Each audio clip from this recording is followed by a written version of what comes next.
자, 오늘 본문 말씀의 내용은요, 이제, 예수님이 오시기 전 이스라엘 그 민족에게는 하나님께서 율법을 주셨죠. 우리에게도 주신 말씀이에요. 그런데 문자적으로만 해석하지 말고 그 속에 담겨 있는 뜻을 우리가 찾아내야 돼요. 자, 이스라엘 민족에게는 가문이 있잖아요. 그러면 그 당시는 자식을 산하 제한이 없을 때니까 자식들을 막 생기는 대로 낳아요. 어떤 집은 7명, 어떤 집은 20명. 그리고 또 첩도 들여서 막 30명까지 있는 집안도 있잖아요. 그런데 큰 형이 먼저 결혼을 한 거예요. 그런데 큰 형이 결혼해가지고 사내 아이를 낳기 전에, 사내 아이입니다. 사내 아이를 낳기 전에 죽었어요.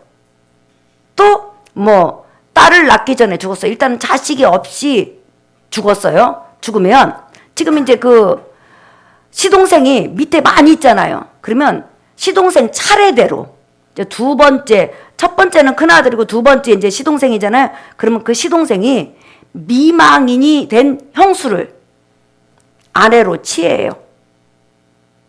취해가지고 반드시 뭘 해야 되냐면 자식을, 아들을 낳게 해줘야 돼. 아들을. 그러면 이제 그 시동생이 형수를 아내로 취해서 아들을 낳게 하면 그 아들이 누구 아들이 되냐? 시동생 아들이 되는 것이 아니라 죽은 형님의 아들로 형님 족보에 올라가는 거예요. 그리고 형님이 가졌던 모든 재산은 10원짜리 하나도 손을 대면 안 돼. 그 아이가 자라나기까지 잘 그 형수가 보관을 잘하고 관리를 잘했다가 그 아들에게 그 아버지 이름으로 이렇게 물려줘야 돼요. 그런데 형수가 굉장히 재산이 많은 거예요. 재산이 많은데 지금 형님이 죽었어요. 근데 형수 씨한테 만약에 자식을 못 낳는 여자도 있잖아요. 그럼 자식을 못 낳는다 그러면 어떻게 되냐? 만약에 형수 씨가 자식을 못 낳는다 그러면 형님의 재산이 그 바로 밑에 동생한테 다 오는 거예요. 그래서 우리가 창세기 38장에 보면 여러분 유다의 아들 엘이 죽고 두 번째 시동생 오난이 형수를 아내로 취해요. 취하는데 어떻게 해요, 여러분? 잠자리는 가지는데 아기는 가지지 못하도록 설정을 땅바닥에 해버려요. 그래가지고 계속 잠자리는 가지면서 어떻게 하냐면 아기는 못 낳게 만드는 거예요. 그러면 나중에 그렇게 하다 보면 곁에 사는 사람들이 정말 그 시동생이 착하다고 미망이 된 형수를 데려다가 저렇게 동침을 해갖고 저렇게 아기를 낳으려고 저렇게 애쓴다고 그러면서 칭찬을 해주거든요. 그런데 이 잠자리는 다른 사람이 볼 때는 전부 다 가져서 정말 좋은 시동생인데 막상 그 잠자리 안으로 들어가면 자식을 낳게 해요? 못 낳게 해요? 못 낳게 하죠. 그 일이 심히 악해서 하나님께서 그 오난을 죽이신 걸 볼 수 있죠, 여러분. 그러면 그런 일을 당하는 형수는 어떨까요, 여러분? 얼마나 그 밤에 수치를 당하냐는 거죠. 누가 시동생한테 시집가고 싶은 놈이 얼마나 있겠어요? 그리고 나서 아기를 낳으면 그 다음부터 형수가 자유롭게 그 집안을 보존하면 돼요. 시동생이 정말 사랑하면 아내로 데리고 사는 거고 뭐 첫 번째, 두 번째 아내로 이렇게. 그래서 하나님께서 그 다말이라는 여인이죠. 그 여인이 너무 시동생한테 수치를 당하니까 그 시동생을 하나님께서 데려가는 것을 볼 수 있죠. 이렇게 하나님께서는 그런 은혜를 주셨어요. 자, 근데 여러분 보세요. 자, 오난이라는 사람이 이렇게 했으면 안 죽어. 형수 씨가 딱 왔어. 근데 오난이 결혼을 했어. 형수 씨가 와갖고요. 서방님, 저하고 좀 동침 좀 해주셔서 우리 집 대를 좀, 형님 대를 좀 이어주세요. 그러면 이 시동생이 있다가 형수님, 저는 형수님 아내로 맞이하고 싶지도 않고요. 또 형수님이 지금 재산을 보니까 빚이, 형님이 빚을 많이 주고 죽었는데 그러면 제가 형수님을 아내로 취하는 순간에 그 형님이 집 빚 다 갚아주고 형님이 팔아먹은 땅 전부 다 다시 원래 상태로 되돌려가지고 형수님하고 이제 형수님을 통해서 나오는 애기한테 줘야 되잖아요. 저는 그런 거 하기 싫어요. 내가 왜 그렇게 해야 돼요? 우리가 생각할 때는 이치적으로 맞아요, 안 맞아요, 여러분? 맞죠? 예. 그러면 형수가 그러면 서방님 갑시다. 어디로 가요? 재판장으로 갑시다. 그러면 재판장 가면 10명의 장로님들이 이제 모아요. 장로님들이. 예. 모인 상태에서 형수 씨가 이제 고소를 하라는 거예요, 서방님을. 제가 우리 집안 대를 이으려고 하는데 이 시동생이 씨를 안 줍니다. 그러면 그 장로님들이 모여서 증인이 되면서 판결을 하는 거예요. 그러면 이제 지금부터 씨를 안 준다고 하니까 법적으로 지금 진행하겠습니다. 자, 미망인 되신 분 나오세요. 그리고 시동생 의자에 앉으세요. 예. 그러면 시동생은 의자에 앉아 있어요. 앉아 있고 미망인이 그 시동생 앉아 있는 대로 딱 나와요. 그리고 나서 허리를 굽혀가지고 시동생 신발을 벗겨버려요. 신발을 싹 벗겨. 그리고 신발을 싹 손에 들어. 그리고 나서 가까이 다가서 얼굴에다 침을 팍 뱉어. 그리고 나서 그것으로 끝나지 않고 마지막 하는 말이 있어요. 자, 여러분 보세요. 읽어볼까요? 신명기 25장 9절부터 읽어봐요. 시작. 그의 형제의 아내가 장로들 앞에서 그에게 나아가서 그의 발에서 신을 벗기고 그의 얼굴에 침을 뱉으며 이르기를 그의 형제의 집을 세우기를 즐겨 아니하는 자에게는 이같이 할 것이라 하고 시작. 이스라엘 중에서 그의 이름을 신 벗김 받은 자의 집이라 부를 것이니라 그랬어요. 그리고 나서 마지막에 이 사람은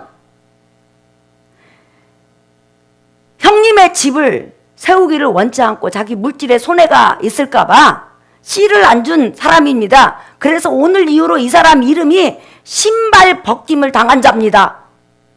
저 집안은 신발 벗김을 당한 자의 집안입니다. 이렇게 딱 말하는 순간에 그 사람이 죽을 때까지, 그 시동생이 죽을 때까지 사람들은 저기 형수한테 신발 벗김 당했대. 이렇게 말을 해요. 이름이 박아무개가 뭘로 변하는 거예요? 신발 벗김을 당한 자. 그것은 뭐냐면 정말로 하나님께서 그에게 물질을 주시고 지혜를 주시고 은혜를 주시고 축복을 주셨는데 그 가난하게 되고 그 다음에 그 가문의 대가 끊긴 사람을 불쌍히 여겨서 그를 도와주고 그를 세워줘야 되는데 긍휼을 베풀지 않는 정말로 무정한 사람이다. 냉정한 사람이다. 저 사람은 정말 하나님의 심장을 가지지 않았다 하는 비꼬는 말이고 모욕의 말이고 수치의 말이에요. 그러니까 평생 그 사람에게는 씨를 안 줬잖아요. 그러니까 애기 씨를 안 줬을 때 이게 이제 지금 이런 이름이 붙어지는 거예요. 그러면 그 사람은 어디를 가든지 다 참여해요. 예배고 뭐고. 그런데 이름표, 꼬리표가 따라 붙여. 한번 따라 합시다. 신발 벗김을 당한 자. 요 말을 한국말로 쉽게 하면 뭐냐면 지 배만 알고 저만 아는 사람. 심히 궁일이 없고 냉정한 사람. 정말로 무자비한 사람 이런 뜻이에요. 그러니까 그게 사실은 일평생 동안 수치고 모욕이고 명예훼손이잖아요. 그리고 만약에 그 집안에서 애가 태어나면 야 너희 아빠는 너희 큰어머니 집안을 일으켜주지 않는 그런 무정한 자야 무자비한 자야 이것을 애들이 말을 해요. 근데 단 조건이 하나 있어요. 이것을 할 때 능력이 되는 자가 하라는 거예요. 능력이 안 되면 안 되잖아요. 그런데 어떤 사람이 나는 지금 자식이 15명이나 낳았는데 나는 안 나요. 그러면 안 돼. 아무튼 늦기까지 씨가 있잖아요. 남자에게는. 그러면 씨를 주라는 거예요. 네 거 아니니까. 줘서 그 집안 대를 잇게 하라고. 우리나라도 대를 잇는 것이 옛날에 있었죠. 그래서 그렇게 하는 거예요. 그러면 두 번째 시동생도 안 줘. 세 번째 시동생도 안 줘. 자, 10번째까지 갔어. 그럼 10번째가 나이가 10살밖에 안 된 거예요. 그럼 그때까지 기다려. 그때까지 기다려. 근데 그때까지 기다려다 보니까 여자가 경수가 끊어졌네. 그러면 애기 나요? 못 나요? 못 나요. 그러면 그 여자는 먹고 살아갈 수 있는 어느 정도의 그런 재산을 준 상태에서 그 집안의 모든 재산은 바로 시동생한테 가요. 신발 벗김을 당한 자가 아니고 그 차례, 무슨 말인지 알죠? 신발 벗김을 당한 자는 형님의 재산을 10원도 못 가져가는 거예요. 예. 근데 나이 어린애가 한 10살 먹은 애가 그래서 한 10살 돼야 씨를 주잖아요. 동침을 할 수 있잖아요. 근데 그냥 컸는데 형수님이 병수가 끊어졌어. 그러면 이제 그걸로 끝이요. 그러면 재수는 누가 받는 거예요? 10살 먹은 애가 재수 이제 줬게 되는 거죠. 왜? 큰 형님의 모든 재산을 자기가 갖고 노는 거죠. 그런데 이스라엘은 많은 재산을 가진 사람들이 신발 벗김을 당한 자가 굉장히 많아요. 그런데 그런 모욕을 당하고 그런 고통을 당해도 죽었다 깨어나도 자기 돈을 안 쓰고 자기 능력을 다른 사람에게 궁유를 베풀지 않고 자기에게 피해가 올까봐 피해 다녀요. 그래서 뭐라고 하냐면 내가 내 재산의 손해를 보고 내가 다른 사람한테 좀 욕을 얻어먹어도 나는 그래도 잘 먹고 잘 사는 게 좋아.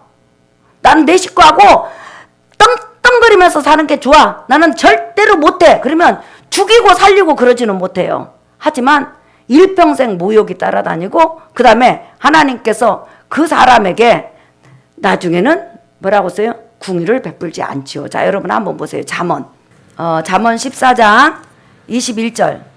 자, 읽어볼까요? 시작. 이웃을 업신 여기는 자는 죄를 범하는 자요. 빈곤한 자를 불쌍히 여기는 자는 복이 있는 자니라. 그 다음에 31절 시작. 가난한 사람을 학대하는 자는 그를 지으신 이를 멸시하는 자요. 궁핍한 사람을 불쌍히 여기는 자는 주를 공경하는 자니라 그랬어요. 여러분 한 번 더 찾아볼까요? 잠언서 19장 17절. 다 찾았으면 아멘 하세요. 시작. 가난한 자를 불쌍히 여기는 것은 여호와께 구워 드리는 것이니 그의 선행을 그에게 갚아 주시리라 그랬어요. 그러니까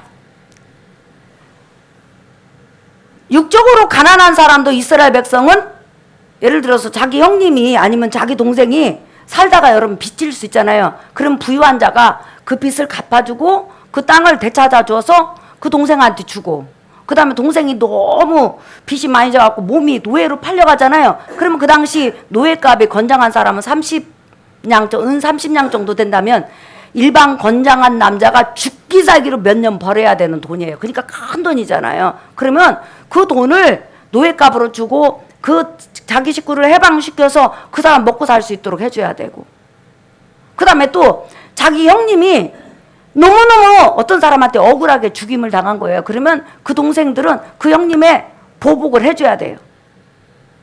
쫓아가가지고 그놈을 잡아다가 재판장에다 넣던지 해가지고 보복을 해줘야 된다고.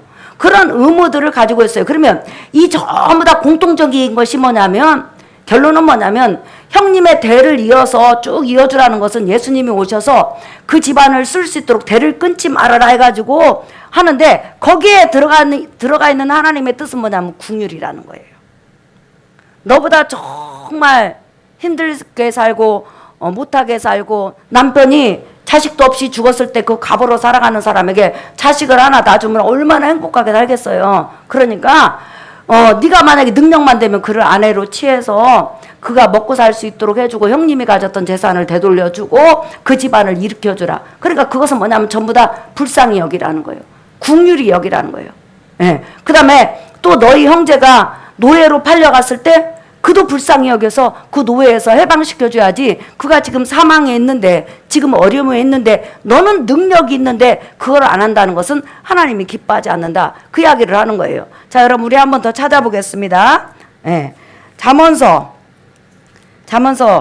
24장 11절에서 12절. 다 찾았으면 아멘 하세요. 시작. 너는 사망으로 끌려가는 자를 건져주며 살육을 당하게 된 자를 구원하지 아니하려고 하지 말라. 시작. 내가 말하기를 나는 그것을 알지 못하였노라 할지라도 마음을 저울질하시는 이가 어찌 통찰하지 못하시겠으며 내 영혼을 지키시는 이가 어찌 알지 못하시겠느냐. 그가 각 사람의 행위대로 보응하시리라 그랬어요. 예. 그러니까 육적으로도요. 예수님 당시에는 예수님 오시기까지 이스라엘 백성에게는 이 바로 율법이 적용됐단 말이에요. 만약에 네 주위에 특별히 네 친척 중에서 정말 불우한 자가 있는데 너는 그런 능력이 있다. 그러면 건져주라는 거예요. 살려주라는 거예요. 네. 그래서 하나님의 사람에게 있어서 가장 요구되는 것이 뭐냐? 바로 긍휼이라는 거예요. 은혜라는 거예요. 그러니까 여러분 우리가 룻기서 4장 한번 보실래요? 룻기서 4장 한번 가보세요. 여러분 룻기서 7절 한번 보겠습니다. 9절부터 볼까요? 4장 9절에서 4장 우리 같이 읽어봐요. 시작. 보아스가 장로들과 모든 백성에게 이르되 엘리멜렉과 기론과 말론에게 있던 모든 것을 나오미의 손에서 산 일에 너희가 오늘 증인이 되었고 시작. 또 말론의 아내 모압 여인 룻을 사서 나의 아내로 맞이하고 그 죽은 자의 기업을 그의 이름으로 세워 그의 이름이 그의 형제 중과 그곳 성문에서 끊어지지 아니하게 하매 너희가 오늘 증인이 되었느니라 하니 시작. 성문에 있는 모든 백성과 장로들이 이르되 우리가 증인이 되나니 여호와께서 내 집에 들어가는 여인으로 이스라엘의 집을 세운 나엘과 내아 두 사람 같게 하시고 내가 에브랏에서 유력하고 베들레헴에서 유명하게 하시기를 원하며 여호와께서 이 젊은 여자로 말미암아 내게 상속자를 주사 내 집이 다말이 유다에게 낳아준 베레스의 집과 같게 하시기를 원하노라 하니라 그랬죠. 여러분 여기서 보아스가 대단한 것은 보아스는 나이가 많아요. 나이가 많은데 지금 보아스의 친척 가운데서 엘리멜렉이라는 다시 말하면 룻의 시아버지 그 다음에 룻의 남편이 말론이잖아요. 예. 그런데 그 시아버지도 죽고 남편도 죽고 빚은 산더미처럼 있는 거예요. 근데 문제는 뭐냐면 대가 끊긴 거예요. 자기 남편이 죽었는데 시동생도 죽었으니까.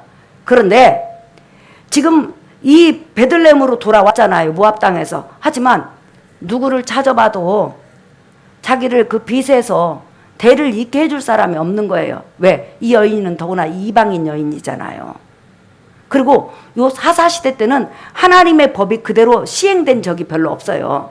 사람들이 하나님의 법을 법대로 지키지 않았다는 거죠. 그런데 하나님께서 얼마만큼 룻에게 축복을 주시고 보아스가 얼마나 대단하냐면요. 보아스가 룻이 보아스에게 보리밭에서 청혼을 하잖아요. 나를 당신의 아내로 맞이해서 우리 집안의 대를 이어주세요. 그렇게 말을 하니까 보아스가 있다가 내가 해주고 싶지만 내 차례가 아니고 나보다 먼저 차례가 있다. 네. 그래서 자기 보아스보다 먼저 된 차례 사람에게 물어보니까 뭐라고 하냐면 룻을 딱 보더니 룻은 내가 아내로 취할 수 있다. 이런 거예요. 근데 아내로 취하는 대신에 그 룻의 남편 집안에 있는 모든 빚을 다 갚아주고 땅을 되돌려주고 그 다음에 자식을 낳으면 바로 엘리멜렉 족보에 올려야 된다. 그러니까 그 보아스보다 먼저 차례된 사람이 뭐라고 하냐면 나는 내 재산에 손해볼까 봐 안 한다.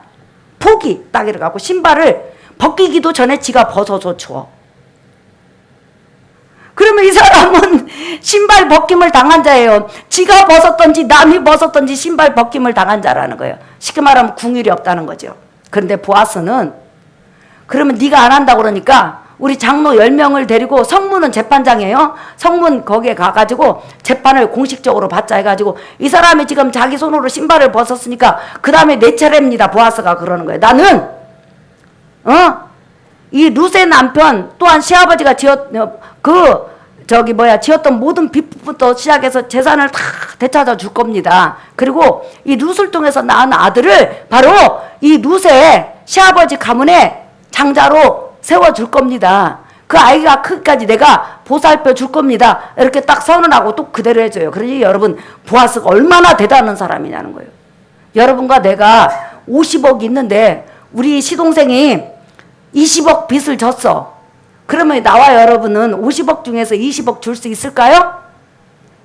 눈만 깜빡깜빡하면서 그건 좀 과한 것 같고 한 5억은 몰라도 예. 그런데 성경에서는 무엇을 말하려고 하냐면 이스라엘 백성 중에서 만약에 능력이 있다면 궁의를 베풀 만큼 베풀으라는 거예요. 근데 가문을 잇게만 하고 재산을 갚아줄 능력이 없는 사람도 있잖아요. 그러면 그 사람이 가문의 그 재산은 안 찾아줘도 돼요. 자식만 이렇게 대를 이어줘야 된다는 거예요. 그런데 지금 보아스가 말을 하잖아요. 누세 가문의 모든 재산도 다 해주라. 그러니까 대만 이어주면 젊은 여자하고 동침하고 얼마나 좋아요. 그렇죠? 순번 나이 많은 사람인데 근데 재산까지 다 되찾아주라고 그러니까 그럼 나 못한다 그렇게 된 거죠. 그러니까 보아스는 얼마나 대단한 사람이고 은혜가 많은 사람이냐는 거예요. 이와 마찬가지로 지금 영적인 부분을 설명하려고 한 거죠. 우리가 여러분 한번 보세요. 지금 예수 그리스도를 만나기 전에 우리는 사단의 노예였습니다. 그럼 사단의 종에서 나를 빼오려면 사람이 빚을 질 때는 빚을 갚아주면 돼. 근데 나는 사단의 노예가 됐다는 것은 죄 아래에 있다는 거거든. 그럼 내 죄값을 갚아야 되니까 예수님께서 십자가에 돌아가시는 거예요. 그뿐만 아니라 나를 그 죄에서 빼왔으면 이제 먹고 살아갈 수 있도록 그 빼온 사람이 책임을 져야 돼. 근데 우리 예수님은 하나님이시기 때문에 나와 여러분의 삶을 책임져 주시는 걸 여러분 믿으시면 아멘 합시다. 그뿐만 아니라 우리의 신랑 되신 예수님 우리가 자식을 낳게 해야 돼요. 그럼 우리가 육적인 자식을 낳는다는 말이 아니고 영적인 자식을 낳을 수 있도록, 다시 말하면 전도할 수 있도록, 영혼을 구원할 수 있도록 우리 마음에 성령을 부어주셔서 우리로 하여금 다른 사람의 영혼을 놓고 기도하게 하고 그 영혼을 불쌍히 여기고 그 영혼이 주님 앞에 돌아올 수 있도록 영적인 자식을 낳을 수 있는 그런 믿음과 궁유를 주신다는 거예요. 그것으로 끝나지 않고 우리 신랑 되신 예수님은 나중에 영원한 기업 천국으로 우리를 데려가셔요. 그래서 이스라엘 백성에게 이렇게 육적인 그런 궁율의 법을 주신 것은 우리가 이 세상에 살면서 가장 큰 궁율을 받게 될 것이라는 것을 예표로 보여준 거예요. 그래서 여러분 이제 성경 마감을 하겠습니다. 여러분 잠언서 한번 보세요. 잠언서 19장 22절. 자, 여러분 우리 한번 읽어볼까요? 시작. 사람은 자기의 인자함으로 남에게 사모함을 받느니라. 가난한 자는 거짓말하는 자보다 나으니라 그랬어요. 사람은 다른 사람에게 궁의를 베풀어주고 인자함으로 대해주고 인격적으로 대해주고 그를 놓고 하나님 앞에 기도하면 그 인자함으로 다른 사람에게 칭찬을 받는다는 거예요. 여러분 우리가 교회에서 신앙생활을 해도 자 물질도 많아요. 많이 배웠어. 그리고 옷도 좋은 걸 입어. 근데 전혀 성도를 돌아보지도 않고 기도에도 한 번도 나오지 않고 그냥 자기가 예배만 드리고 싹 가버리고 그러면 절대 그 사람 사업만 받거나 존경받지 않습니다. 물질이 있던 없던 간에 어려운 일 당했을 때 같이 기도해주고 같이 손잡아주고 얼굴도 보여주고 괜찮다고 위로해주는 그런 궁일의 사람이 사실은 다른 사람으로부터 사모함을 받는 거죠. 오늘 설교 결론이에요. 여러분 우리가 하나님의 아들 예수 그리스도를 통해서 영적으로 너무 궁유를 많이 받았어요. 믿으시면 아멘 하십시다. 예, 그 궁유를 많이 받았는데 그 궁유는 끝까지 지속된다는 거죠. 그러면 나와 여러분이 이 세상 살아가면서 우리가 해야 될 일이 있어. 그것이 뭐냐면 우리가 예수님처럼 다른 사람을 사랑할 수는 없어요. 예수님처럼 전부 다 그 사람의 기도를 들어줄 수는 없어요. 그러나 우리가 할 수 있는 만큼 교회를 사랑하고 주의 종들을 불쌍히 여기고 성도를 불쌍히 여기고 아직까지 돌아오지 않는 구원받지 못한 영혼들을 놓고 기도하면 그 기도 자체가 궁율이에요. 그렇게 궁율을 베푼다면 하나님은 분명히 뭐라고 써요? 가난한 자, 영혼이 가난한 자, 심령이 가난한 자, 육적으로 가난한 자, 어려운 자를 돌아보는 자, 사망으로 끌려가는 자를 돌아보는 자를 돌아보면 하나님께서 그 행위대로 갚아주신다고 했으니 여러분들이 이 땅에 살아가는 동안 하나님의 궁율로 많은 사람을 사랑하시기를 예수의 이름으로 축복합니다. 이 세상 최고의 은사가 뭐냐면요, 궁율이에요. 다른 사람을 불쌍히 여기는 거예요. 사실상 우리가 이 예배 인도함에 있어서 예배 봉사자들도 첫째는 하나님 앞에 영광이지만 다른 사람이 하나님 앞에 은혜를 받도록 하게 해서 여러분 애쓰는 거잖아요. 그것도 궁율에 속하는 거죠. 성물 하나하나 이거 하나님 앞에 영광이 되지만 또 다른 면에서는 다른 사람이 하나님 앞에 예배를 드림으로 인해서 하나님께 영광을 돌리라고 궁유를 베푸는 거잖아요. 이 모든 궁유는 하나님 앞에 절대 잊혀지지 않아요. 너희가 전에도 성도를 섬겼고 이제도 섬기는 것을 하나님이 절대 잊어버리지 않는다고 하셨어요. 그러므로 여러분들이 이 땅에 사는 동안 정말 주께서 주신 궁유를 가지고 마지막까지 궁일의 사람으로 살다가 주 앞에 가시기를 예수의 이름으로 축복합니다. 우리 찬양하겠습니다. 복음성가 172장.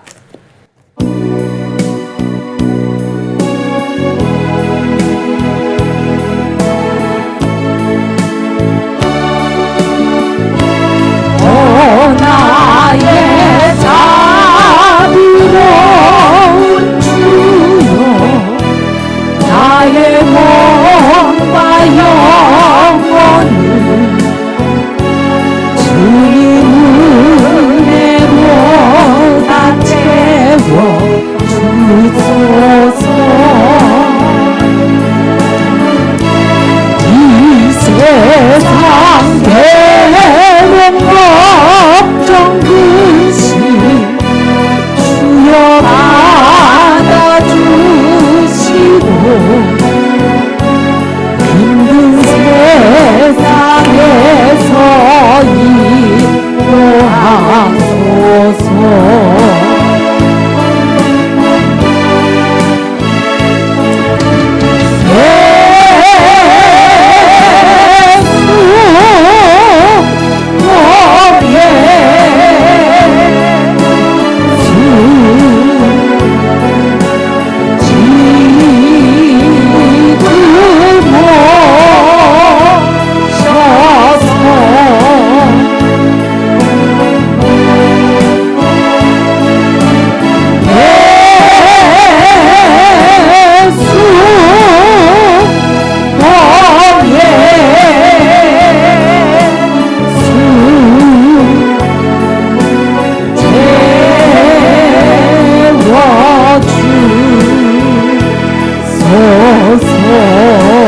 사랑하는 성도 여러분, 우리 지금까지 신앙생활 해왔잖아요. 앞으로 남은 신앙생활 정말 이제 우리 마음으로 한 번 더 다짐하셔야 돼요. 내가 이 땅에 5년 살던 10년 살던 20년 살던 주님, 정말로 연약해져서 내 기도 한마디라도 필요한 자가 있다면, 할 수만 있다면 내가 그 기도에 참여해서 그 자를 놓고 기도할 수 있는 궁유를 주시옵소서.